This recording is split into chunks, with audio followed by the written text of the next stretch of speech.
Travis Wayne Goodsell. Okay, here we go. Had to wait for the hail storm to blow through because it flickered the lights. Fortunately, didn't shut off the power. So Friday, if you've not been paying attention to all my videos,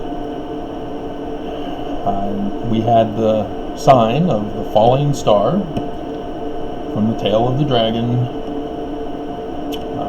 Once again, because Monson died on a night of a falling stars from the tail of the dragon, and again it was repeated on Friday.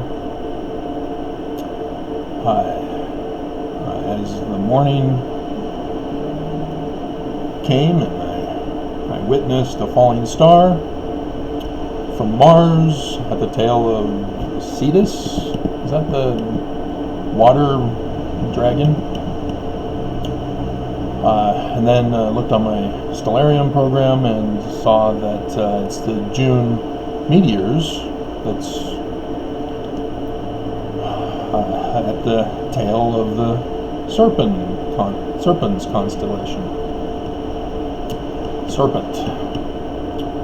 So yeah, lots of stars falling from the serpent's tails, as I've been going over the symbolism of falling stars from Isaiah chapter 14 verse 12. How art thou fallen from heaven, O Lucifer, son of the morning?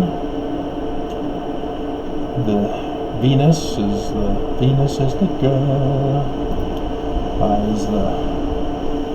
intended designation, but all Satanists, all who worship Satan, use that biblical passage to symbolize their Lord and Savior, Lucifer. And so, for the Mormon apologists who did the video saying, it wasn't created by Satanists until the late 1900s or middle 1900s. Dum dum dum dum dum. From South Park's Joseph Smith episode. And so today we have hail, with the obscure prophecy of Joseph Smith's just thrown in there as he's talking about judgments in the latter days.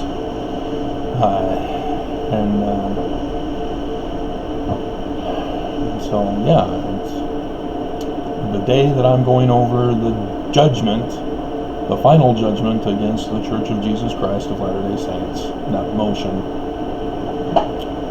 And so, yeah, tomorrow is the sign of the moon in connection with Jupiter. Alrighty, so I'm going to read it. I've edited it a couple of times, so this will be another editing as I read over it, and I'll make any minor corrections that I need to. I've got my notepad ready to go in case I need to make a major change that will slow down the video, so I'll do it after the video. And then go over a third time before I upload it to the courts, and then I'll upload this video for you to watch. So again, it's going to be mentioned in the video, I'm Mormon, born and raised, but the scriptures tell me to hold people accountable for their crimes. The church has committed crimes against me, and therefore I have to follow God, sorry Mormons, and sue the church for damages they've caused. And so here we are with the amended motion 2-4 strike motion to dismiss with prejudice, and motion for final judgment with prejudice. Because the defense counsel filed it with prejudice, so I just think it's one of those little cutesy things of my sarcastic defiance of the corrupt federal judges. Alrighty. And so I'm not going to go into the background history. You're going to have to watch the videos. Alright, so I added the extra codes and rules. So it's now Federal Rules of Civil Procedure, Rule 8B6, 18 USC 1519, 18 US, there's a C missing. Oh, it's code instead of C. Alright. 18 US Code 1512. For the following reasons. Okay, so I put opening remarks. That is unusual for a motion, sort of. The defense counsel sort of did something like this, sort of. This is my way of doing it. Opening remarks. The plaintiff was born and raised for 50 years in the defendant's organization, being led to believe that Joseph Smith Jr. was the founder.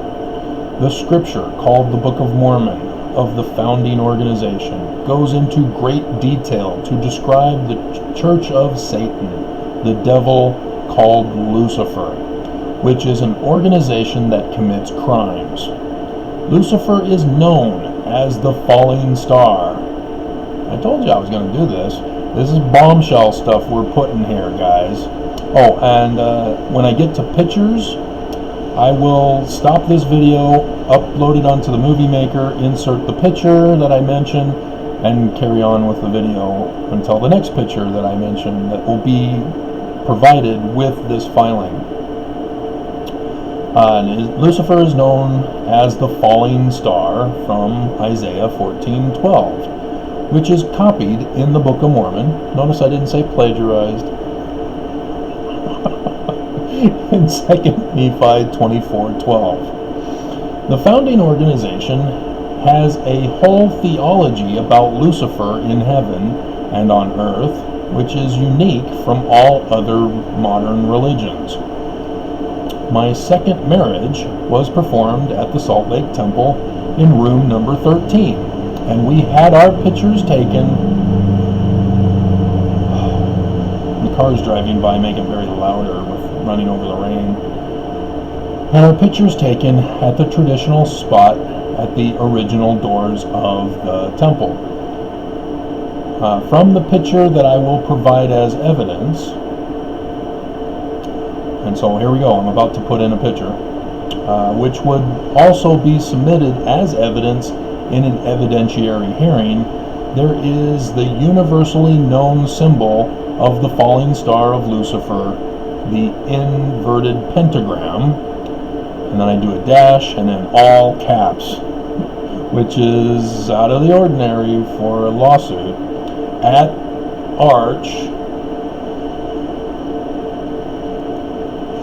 the arch, whoops. Okay, see? So I'm going to make an edit. At the arch of the door to the temple. So, here we go. First picture.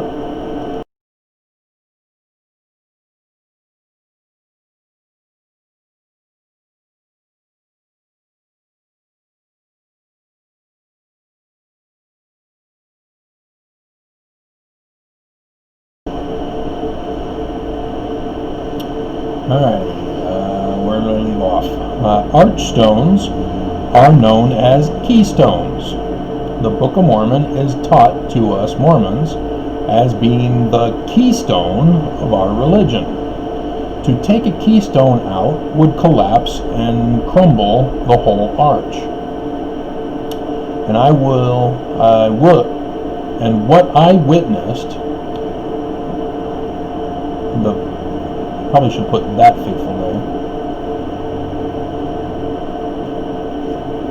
What I witnessed that fateful day on 1 October 2015, yeah, it was 1913, I don't know. On 1st October 2013, I was married 100 years to the day. Huh. That's interesting. I will get to that later, I thought. Oh, it's at the ending closing remarks. Yeah, pay attention. 1st October 2015. Oh, it's not 13. Okay. 102 years to the day. The fateful day on 1st October 2015 was a Mormon's worst nightmare. The title of the organization, of the defendants' organization,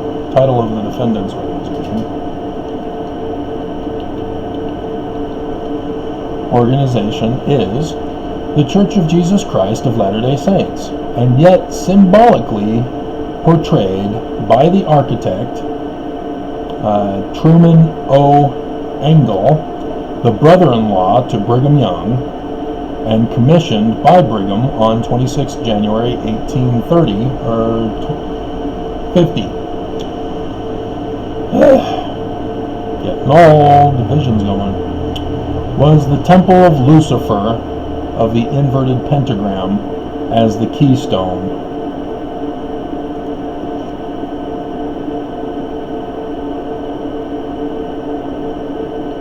Where I got married in the church I was born and raised in.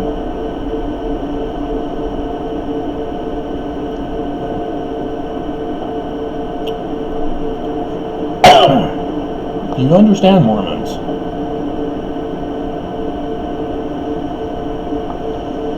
Satanists understand. They know their symbol. They know the voice of their master. Why don't you Mormons know the voice and symbol of your master? Alright, amended portion. It's going to be one of those days.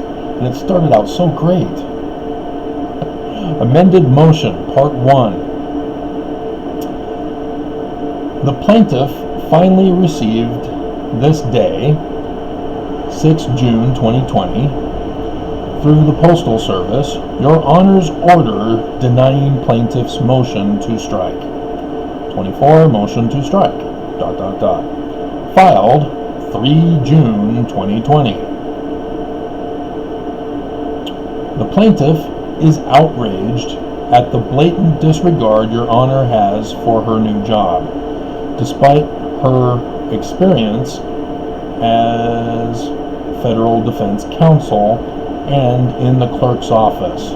The plaintiff hereby files the following amended motion.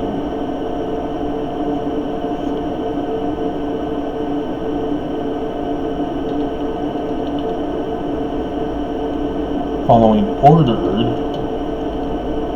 amended motion.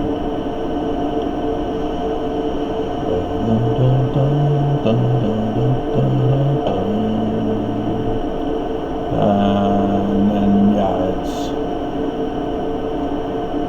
25, motion to strike, ...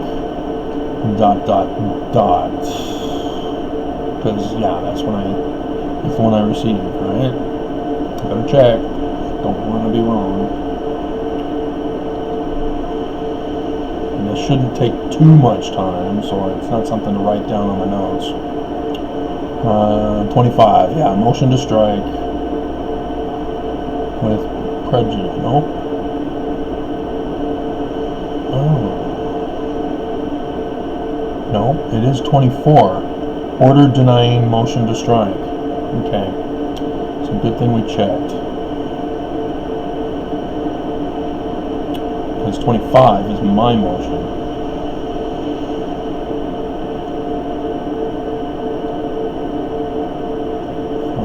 The following ordered amendment. Okay.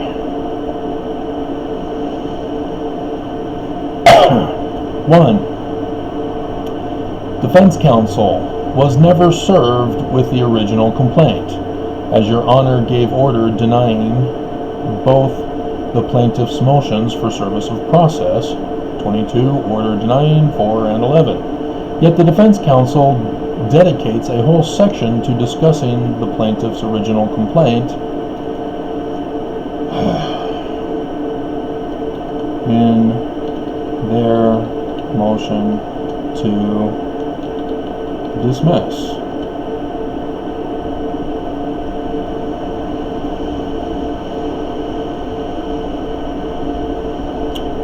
You might even believe it's true. Oh darling, there ain't no getting over me. 17 and 19.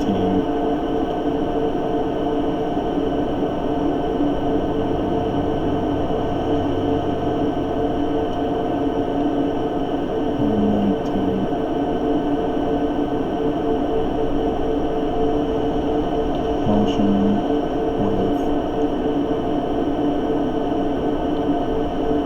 service.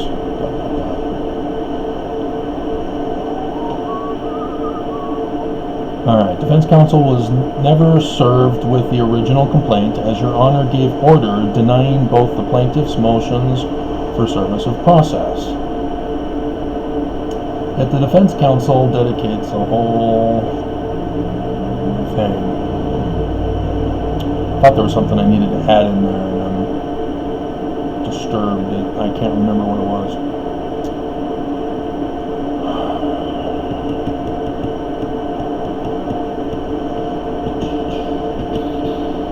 Alright, 2. Defense counsel acknowledges being served the amended complaint, which was by the plaintiff with a waiver of summons. The plaintiff's copy of service was never returned to the plaintiff. I probably should put in that law for returning. Federal Civil Rule Waiver of Summons.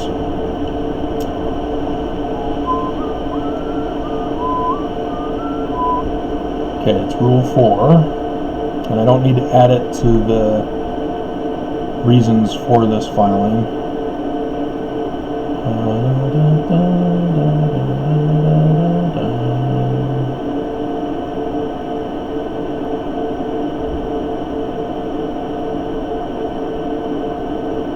Okay.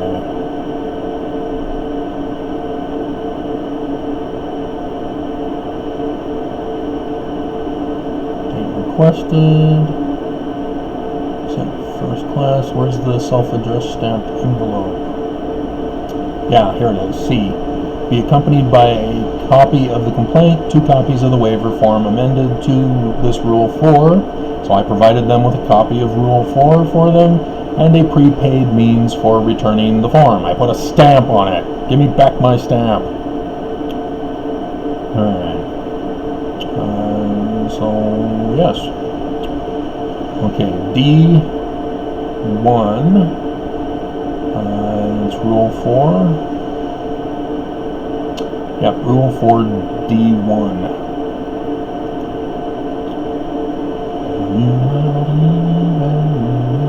That's true. Okay. I'm serving the plaintiff.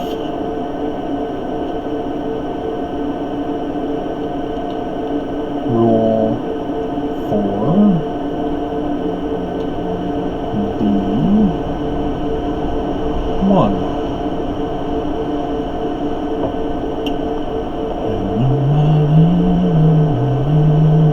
And I probably should put C in there, shouldn't I?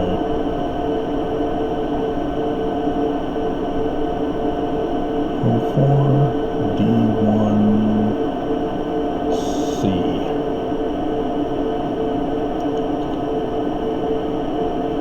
No, I know, it's not a copyright.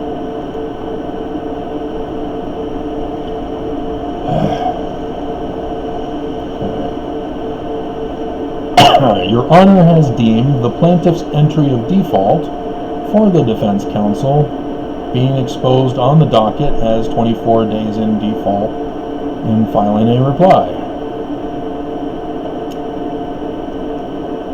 denied the plaintiffs. I need to put in the... Oh, man. This was not supposed to be the way. I should have dealt with all this. Oh, tragedy. Alright, so... Your Honor has denied the plaintiff's entry of default. And so that's, what, 24, wasn't it? Yep.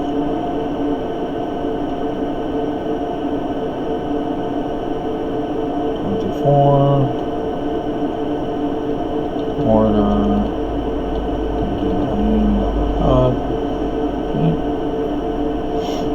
for the defense counsel being exposed on the docket as 24 days late or 24 days in default in filing a reply.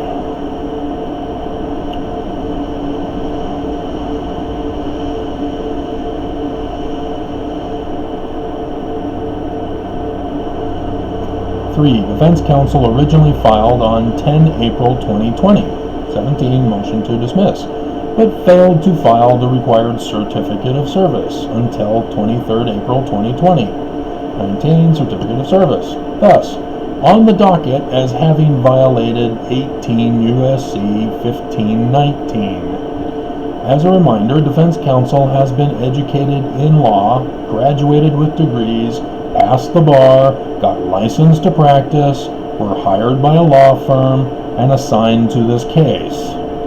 As such, the defense counsel are to be held to a higher bar and standard of performance than the plaintiff.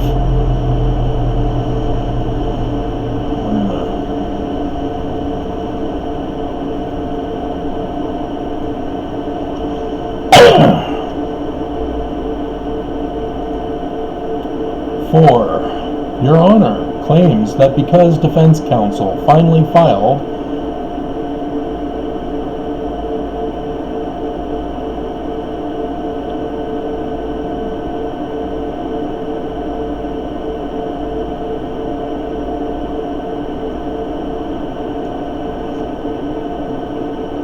assuming awareness of the defense counsel's 23rd April 2020 filing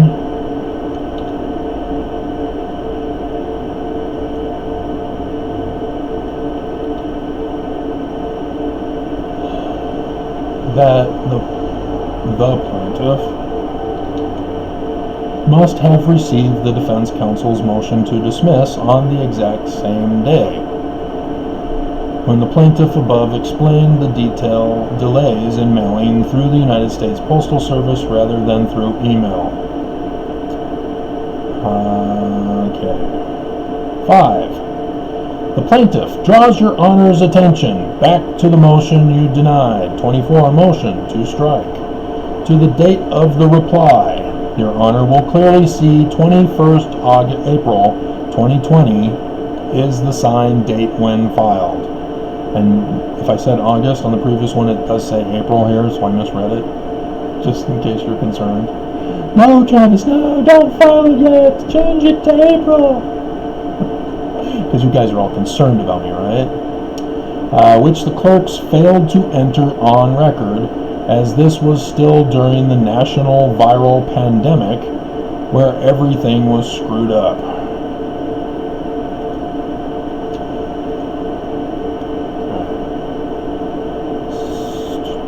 So not only did I not receive their certificate yet, I filed my reply on the 21st.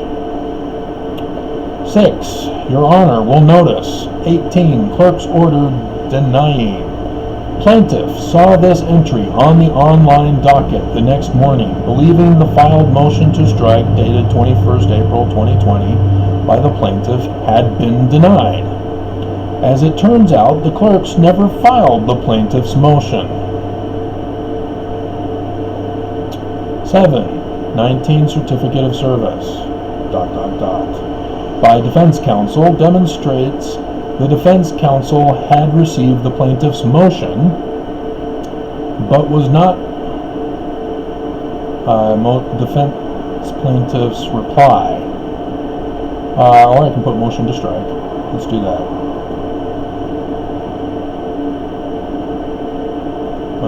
Plaintiffs, well, let's add them both. Plaintiffs reply on 21 April 2020 for motion to strike.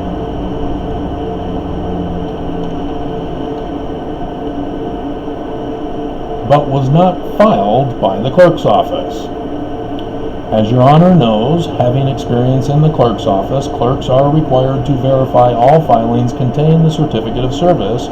Otherwise, such filings are to be rejected. As such, the clerks have violated 18 U.S.C. 1519. 8. The plaintiff was therefore not late in filing, as the entry of default of the defense counsel still stands as evidenced from the docket. As Your Honor can do the math, from 27 February 2020 to 23 April 2020, with the known filing deadline for the defense counsel, which was before midnight on the 30th of March 2020. And we're going to go back to that Rule 4 to put in the specific rule that I went by.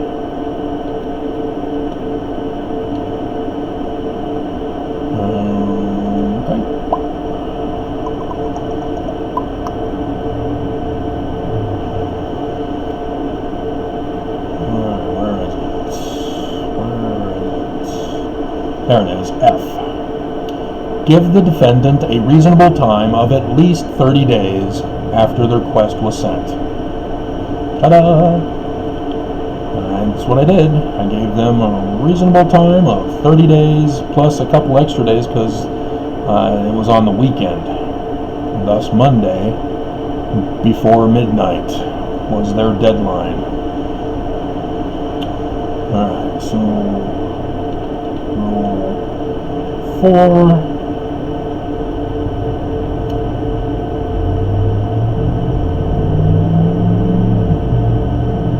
Where is it? There it is, F.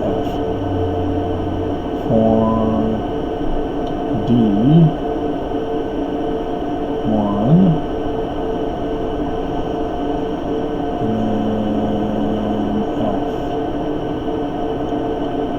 F. Okay.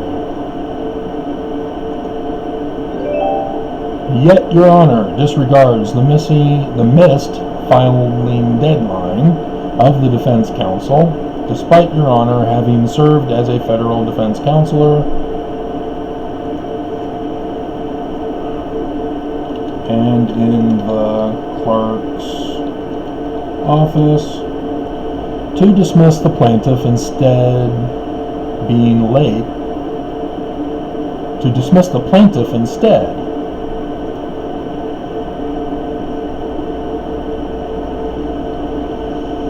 Falsely accusing him of being late due to the clerk's error. Despite Your Honor, despite the clerk's error.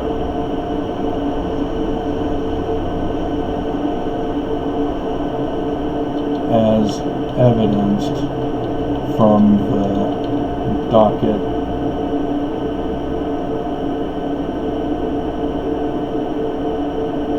order of entries. Alright. 9. Your Honor's extension period for the plaintiff after Your Honor's excuse for denial. Let's see.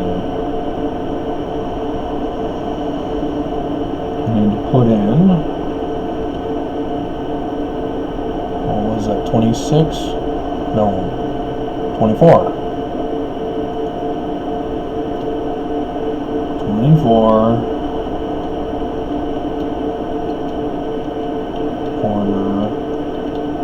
denying, is clearly recognized as a delay strategy to assist the defendant in violation of 18 U.S.C. 1519, as this is what the clerk's office is likewise guilty of.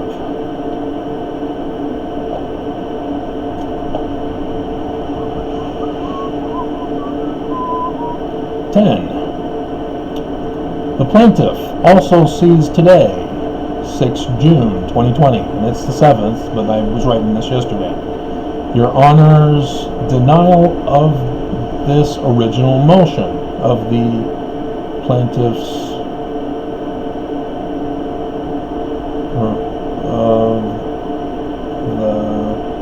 original motion. Because at first I was going to add in to the original and restore the original with the new additions, but it didn't work out that way, so I gotta make sure that this is corrected. Okay, 26, order denying.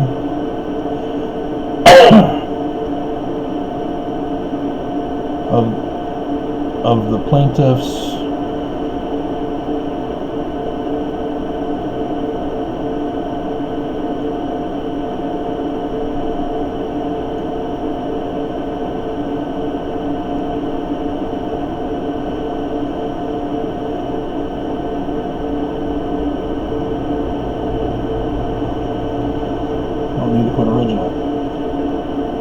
denying of the plaintiff's motion. 26, order denying 25. The plaintiff will not be receiving Your Honor's postal mail delivery until Wednesday, 10 June 2020. Your Honor, having worked in the clerk's office, again would therefore know of the delays with postal mail delivery. I'm not happy with her. What she did was wrong.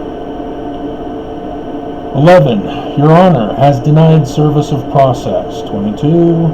Order denying 4 and 11, and therefore knows that service to the plaintiff is still through postal mail. Your Honor having previously served as a clerk.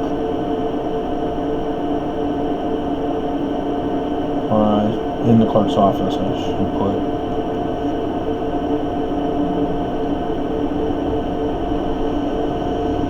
In the clerk's office.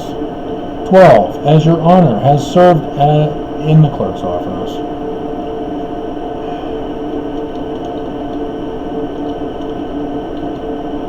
Your Honor knows that entries of default for some certain are not to be done by motion, but shall be entered in the record by the clerk without a judge's order. Rule 55. As Your Honor can see, the clerks failed to enter the default for some certain of the defense counsel being 24 days late. Alrighty. Part 1, conclusion. The plaintiff, having filed promptly and in accordance with filing deadlines, even after the defense counsel is on record not filing within the required deadlines, as they were to file on time first anyway. The plaintiff has grounds to reinstate his motions to strike and final default judgment, as the clerks need to enter the default which is now in default. A final judgment is herein motioned with prejudice, as it is clear the plaintiff should expect Your Honor to immediately grant such order by end of day 8 June 2020. Got a comment this morning as I checked after filing the first video where he ignorantly assumes through tradition, because Gaddy versus COP, the church has filed another motion to dismiss on her amended complaint filing, and so again yeah, the church is purposely just screwing with her. and she's getting her butt kicked. But here, I'm not putting up with it. The judge is in clear violation of her brand new duties. And I'm letting her know about it, as you'll hear from this motion. And so, yeah, he wrongly assumes I'm going to tolerate a further delay in violation of the law code I read to you.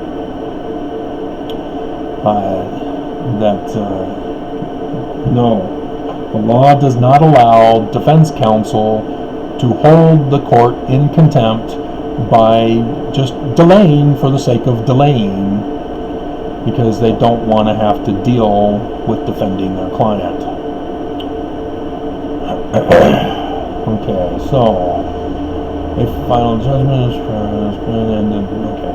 The plaintiff has already filed a motion to disbar and discipline the defense counsel, which was filed 5 June 2020 after 4:30 p.m. and therefore will not be officially filed in the clerk's office until Monday, as well as this motion. As well as this motion. Though the clerks keep sending me emails that they will send the plaintiff another email confirming the official filing of the motion, but as of yet, the plaintiff has not received any such confirmation emails, nor postal mail deliveries of official filing in the clerk's office. Apparently, the clerks would do well to have your honor educate them on their duties and job responsibilities. Okay, now we can move this down because it's too small. Alrighty. Amended motion part 2.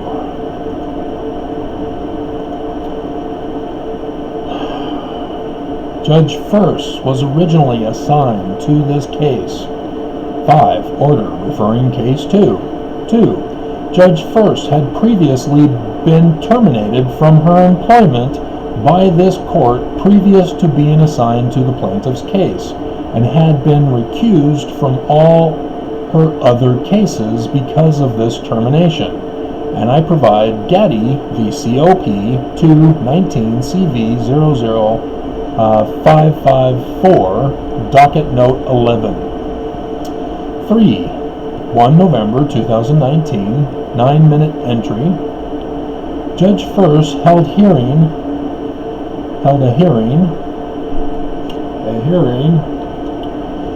to dismiss and deny the plaintiff's, probably should put complaint rather than lawsuit. Complaint. She was informed at such hearing the defendant's involvement in paying off Dr. Cohn from 2008.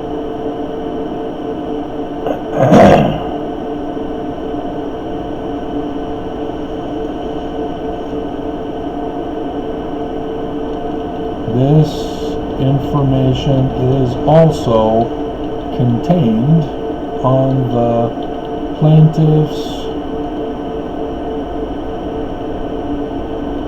motion to disbar and discipline defense counsel,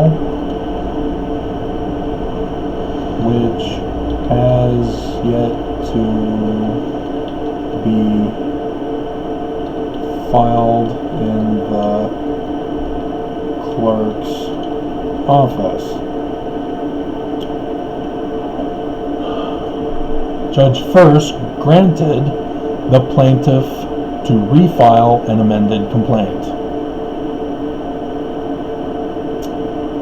4. Judge First refused to order service of process, as Your Honor has denied such. And again, I have to keep reminding over and over, because she'll, as a defense federal counsel, she knows I'm just going to ignore certain facts and then expose and exploit the facts that will distract from the ones I've ignored. Which you're not allowed to do. You're supposed to be called out on it in court, and that's what I'm doing here, is calling her out as she is purposely distracting my case away from the defense. That's what she's done. She's aiding and abetting. Let me make sure I put in distraction.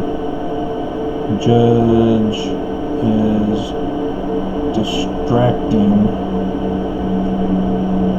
from plaintiff's arguments of defense.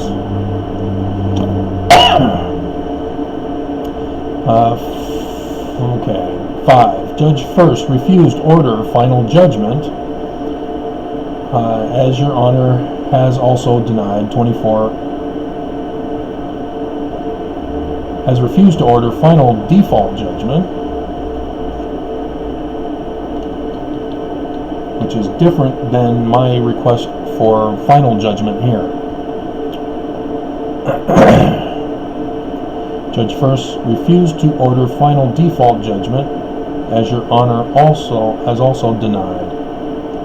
24 order denied. 6. As discussed in plaintiff's motion for disbarment and disciplinary action of the defense counsel, yet to be filed, the defense counsel has been involved in the commission of criminal activity in attempting to cover up the financial payments to Dr. Cohn in the 2008 case, which the plaintiff provided evidence of such action.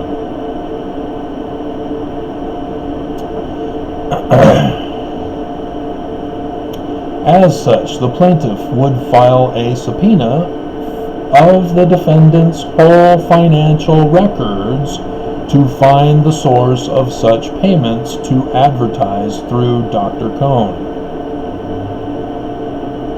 So this is to the defense counsel, because the filing of the disbarment that I did Friday presupposes that I'm going to have to subpoena the church's financial records so that we can establish the source of the payments for the advertising on Dr. Cohn's webpage. And the church is not going to want that. That's why they're filing, and I make mention of it here, their motion with prejudice. Here it is right here.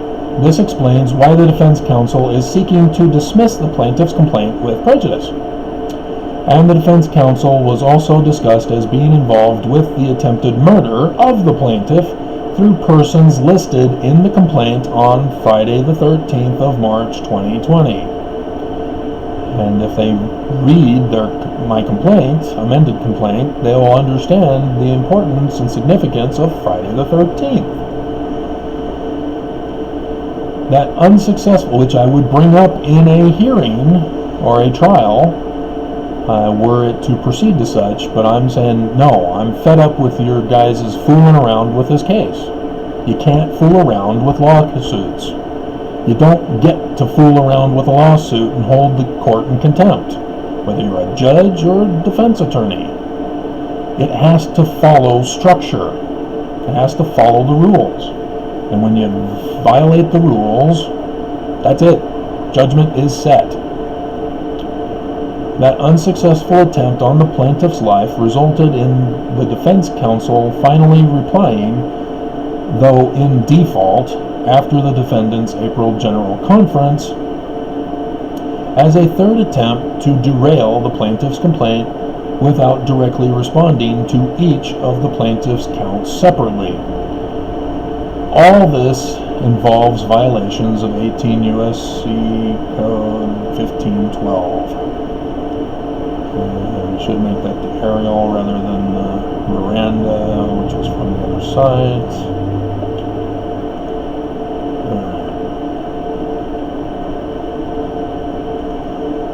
7. Defense counsel has admitted guilt on behalf of their client by not replying to the plaintiff's 46 counts. Rule 8b-6. Defense counsel argues the plaintiff failed to provide a statement for relief, which the plaintiff clearly has designated in his titled Request for Relief section, to justify not responding to each and every single one of the 46 counts in the complaint. The defense counsel's abusive claim that the plaintiff's complaint is frivolous is not in good faith. Rule 8b-6 requires the defense counsel to respond to each count separately and not generalize a vague response to all.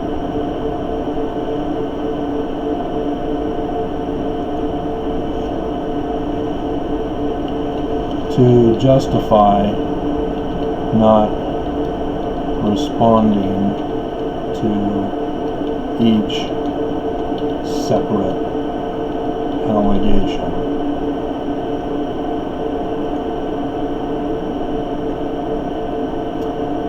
Judge First ended her term as magistrate judge on 30 April 2020 without finishing this case.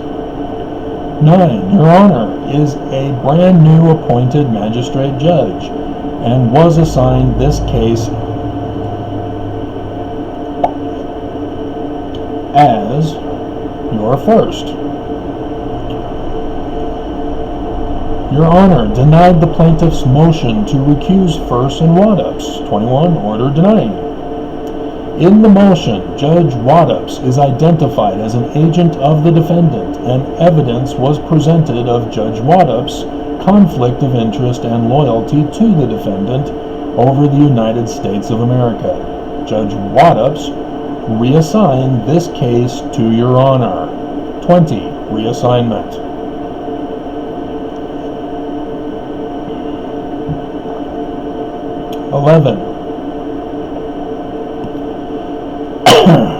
Your Honor denied entry of default. 24. Order denying. Despite the late filing of 24 days by the defense counsel acknowledging by Your Honor of the service date of 27 February 2020, as Judge First also refused to give order before leaving, and as the clerk's office refused to file such entry. 12. Defense counsel, in pleading guilty on behalf of their client, see number 6, did so in a motion to dismiss with prejudice. 17. Motion to dismiss with prejudice is designed to prevent the plaintiff from ever filing any further complaints against the defendant for all accusations listed in the complaint. The defendant seeks to dismiss the plaintiff's complaints without addressing each and every single count separately by making a vague generalization that the whole complaint is frivolous, in quotes, as was the previous frivolous claim, after officially filing 24 days in default. And Your Honor keeps denying the plaintiff's counter-replies rather than the defendant's default reply. 13. Your Honor is publicly known to have been a defense attorney, a federal defense attorney,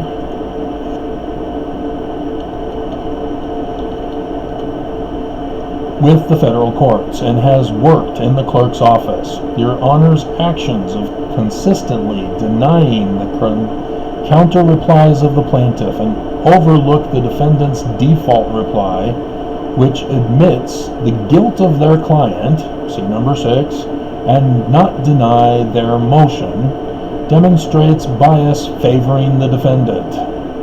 See? She's fooling around to help the defendant. The appearance and timing and judicial selection of Your Honor is following the modus operandi of agents of the defendant, protecting and giving loyalty to the defendant over the laws and rules of the United States. 15. Your Honor's violation of 18 U.S.C. 1519 as one who has served as a federal defense attorney and served in the office of the clerk with the timing of your Honor's appointment and assignment to this case is a clear violation of the Federal Judicial Code of Ethics, as your Honor appears to be biased toward, that's where I wanted, in favor, because I have to put in favor or against, because nobody would know otherwise. Biased in favor of the defendant.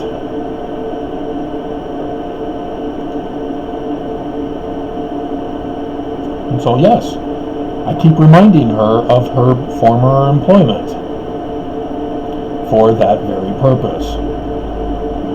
Part 2, conclusion.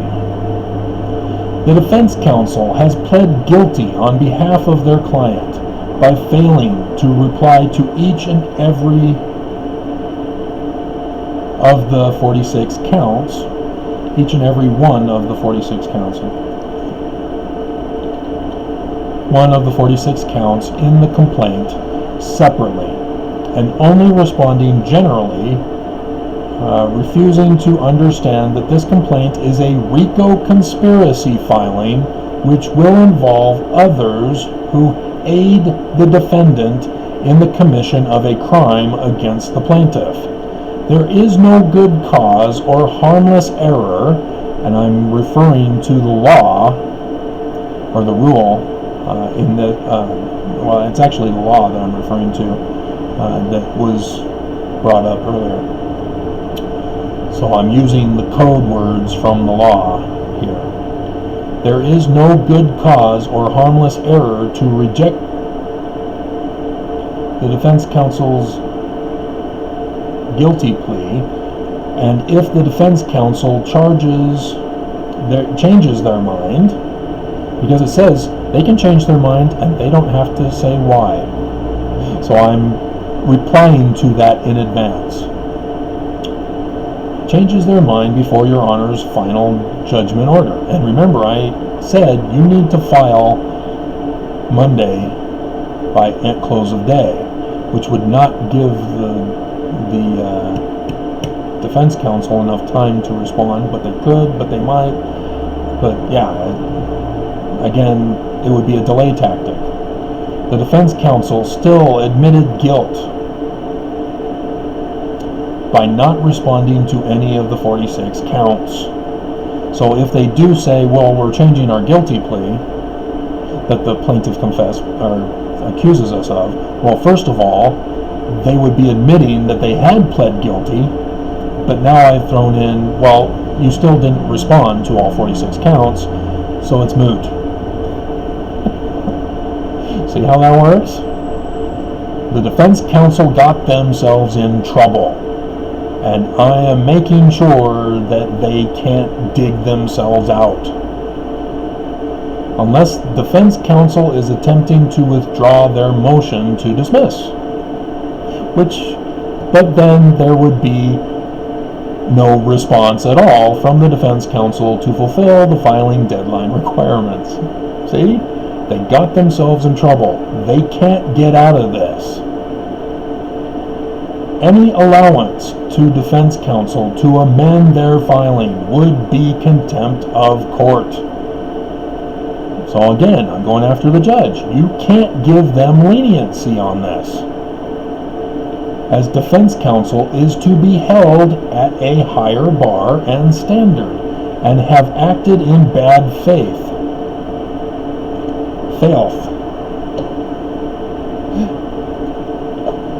Than the plaintiff, who is just trying to stop the systemic abuse, victimization, and assaults.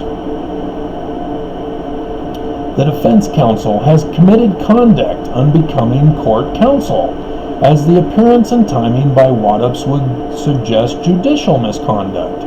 This case deals with RICO Act violations in the context of criminal conspiracy. Again, I'm repeating this. As others who are Mormon or give loyalty to the defendant are listed therein involving their co-conspiracy with and for the defendant.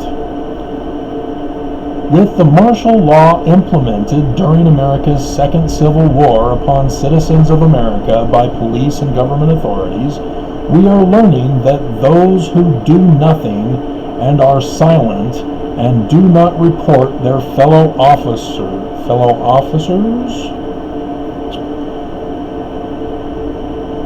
are equally culpable as those officers who give the unlawful orders and commit criminal acts, according to the laws of the United States.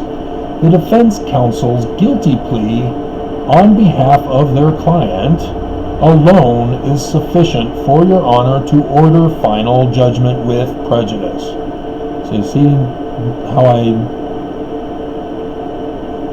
sum that up? I don't need the default judgment per se.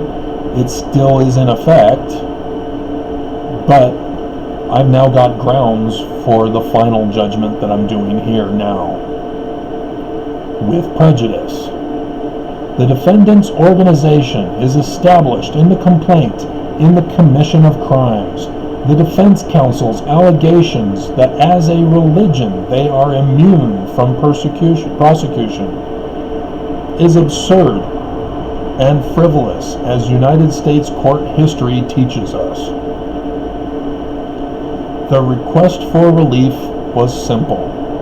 The defendant, being accused of serious and even capital crimes, was to be shut down. Two methods of this were given. 1. Transfer ownership of corporation to the plaintiff. Or 2. Award monetary value of everything of the defendant, because the defendant refuses everything of the defendant, which is an unknown sum, because the defendant refuses to release their financial information. Thus, everything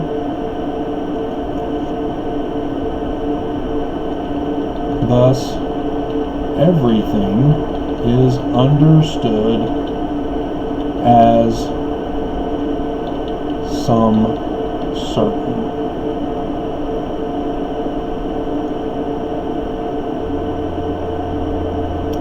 As your honor is brand new, your honor is reminded that following the order for final judgment, your honor shall order a bench warrant for the arrest of all involved in the complaint for criminal prosecution as outlined in the RICO Act, which is contained in the amended complaint. This arrest order does not require a plaintiff's motion. So that's what I had mentioned to you the other day. Alrighty, that's it. I give closing remarks here now. I thought I had other pictures. I guess I will here, I believe. Yes, I have the Seagull Gate to insert. Closing remarks. Joseph Smith Jr. spoke of a day to come when the Constitution would need to be saved. I've known about the inverted pentagram street design in Washington, D.C. that points to the White House, symbolizing that Lucifer controls the United States government. The streets of D.C. were commissioned in 1872, almost 100 years after our nation's Declaration of Independence from the British monarchy of King George. So when I discovered that not only is there an inverted pentagram of Lucifer as the keystone of the Salt Lake Temple, but also portrayed in the Seagull Gate on State Street at Temple Square, the horror rose up in me.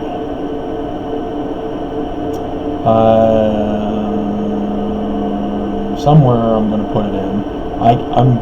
I'm at the end, so I'm just going to finish it off, and then I'll put the Seagull Gate. You guys all know the Seagull Gate, don't you? I go into further explanation of the symbols. So you'll want to stick around for that. Horror rose up in me.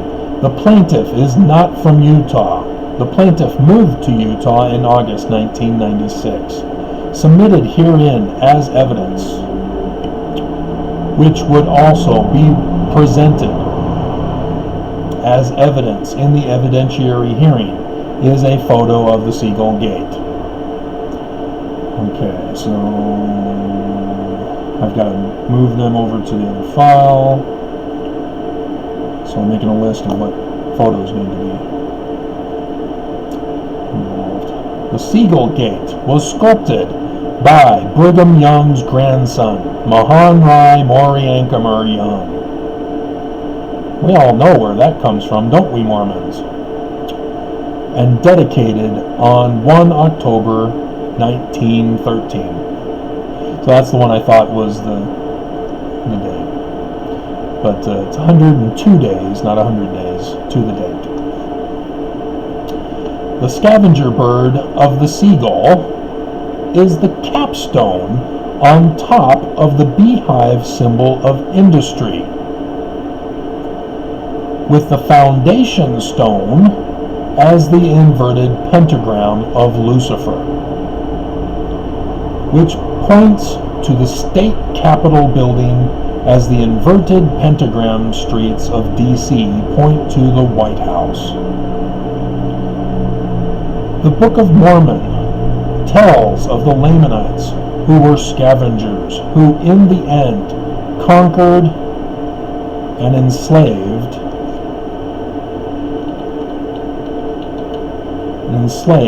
the industrious Nephites.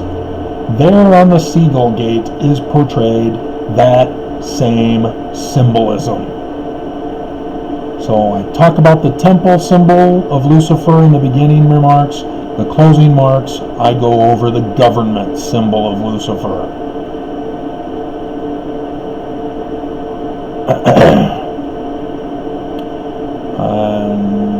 Okay. So, like I said, I'll put that at the end of this video. Even though I'm still going to carry on to the Edmunds-Tucker Act. This is the last paragraph. The Edmunds-Tucker Act disincorporated Brigham's organization for their crimes. In 1978, the Edmunds-Tucker Act was repealed. The same year, the reincorporated organization of the defendant allowed blacks the Melchizedek priesthood, which grants marriages in their temples for an afterlife glorification. In place of the Edmunds-Tucker Act is the RICO Act, which is designed to disincorporate criminal organizations.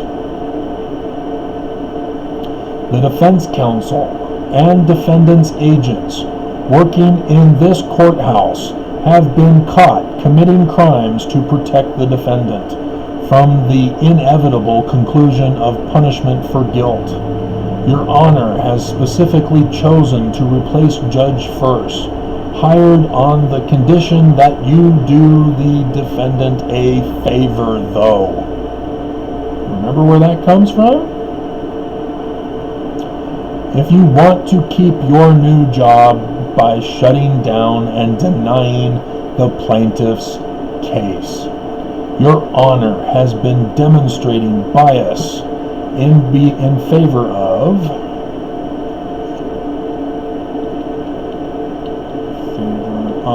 the defendant, as Your Honor was a federal defense counselor and are making errors in judgment by thinking as a federal defense counselor in this Your Honor's first case as a magistrate judge.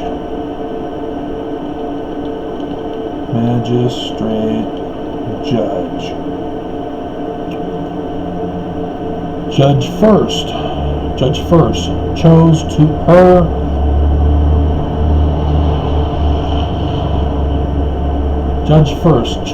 to preserve her life after being fired for allowing another case against the defendant to proceed.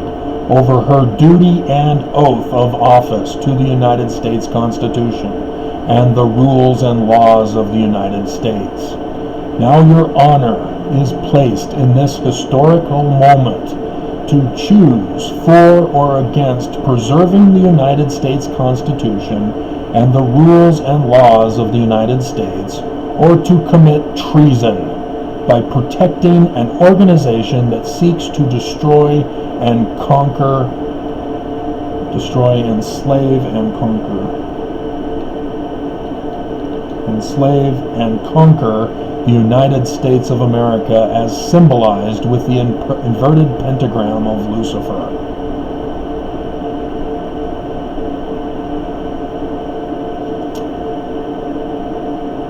And so we'll make these adjustments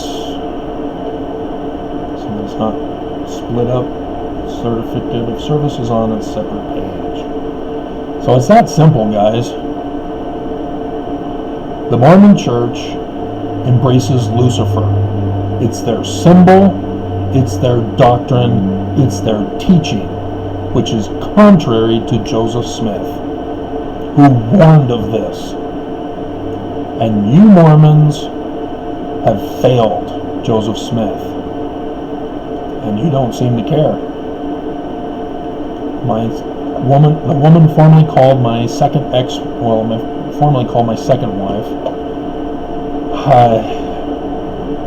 I've confronted her with this, and she just says, I'm still going to trust the prophet Russell M. Nelson. I'm still going to stay with the church. She just doesn't want to believe. She doesn't want to know what the symbol means. She doesn't want to know what Jesus' true church would be like. She doesn't want to live a life of freedom, of liberty, justice, and the American way of the House of L. Of which I told you I am of the House of L, but not because L is the last letters of my name. So that is that, and that is this. So I made sure the dates were changed for today. 7/7. Yeah. So we're good. We're good to go now. So I'll do the order, and then after I email it, I'll then upload this video for you. Wow, 1 minute. So plus the additional stuff. So wow. It's the end of the world, Mormons. I need to remember to put the Seagull Gate in for you at the end of this. Right now.